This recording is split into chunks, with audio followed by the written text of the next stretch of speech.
negative na tao. Umalis kayo dun sa mga negative na tao kasi walang magandang dudulot sa'yo.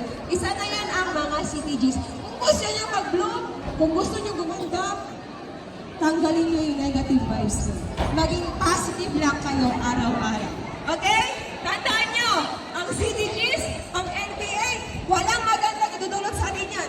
Kung tayo man ay hihikayatin balang araw, wag na wag kayong papatinan. May sarili kayong isip, alam niyo na tamang mali. Sa tingin ko, madami pa kayong malalaman, pero umpisa pa lang to. Kaya kung ano man tatahakin niyo sa buhay, huwag kayong magpapadala sa negative vibes.